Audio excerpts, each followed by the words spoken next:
DJ Vijay Mobile Main Road Begima.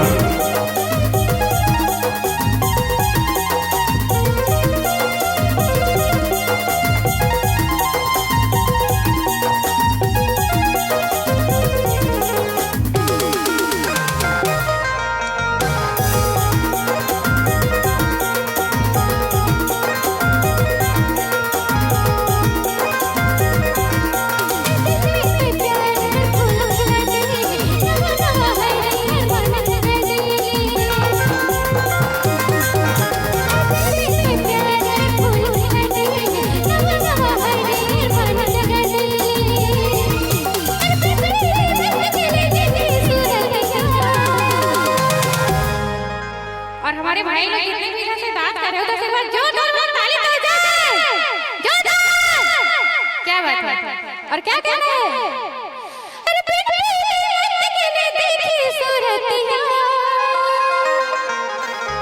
अरे दीवाना दीवाना दीवाना बन गई रे, दीवाना दीवाना दीवाना बन गई रे, दीवाना दीवाना दीवाना बन गई रे, दीवाना दीवाना दीवाना बन गई रे।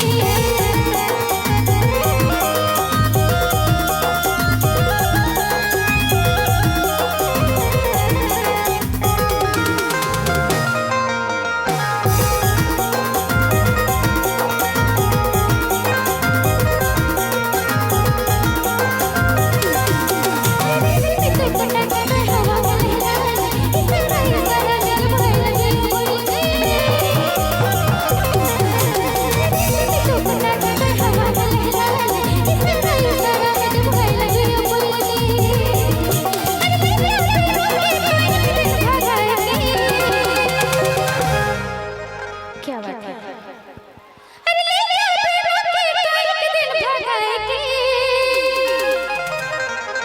अरे दीवाना दीवाना दीवाना बन गई रे, दीवाना दीवाना दीवाना बन गई रे, दीवाना दीवाना दीवाना बन गई रे, दीवाना दीवाना दीवाना बन गई रे।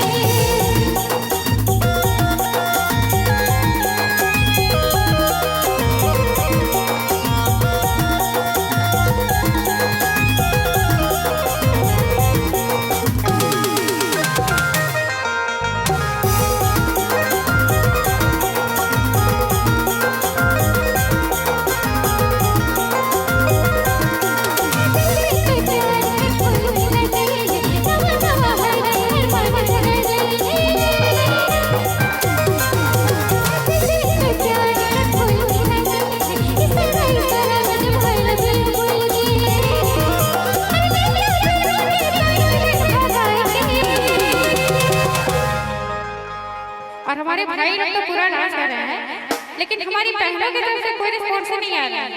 एक बार आप लोग की तरफ से जोरदार ताली तो बजाएं हमारी माताएं बहनों की तरफ से।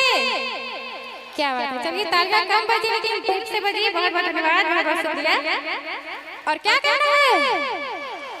अरे ले जा के तो एक दिन भगाएगी,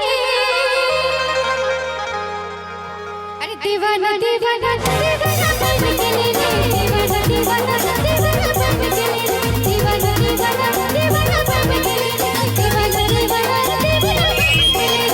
और मैं और मैं ले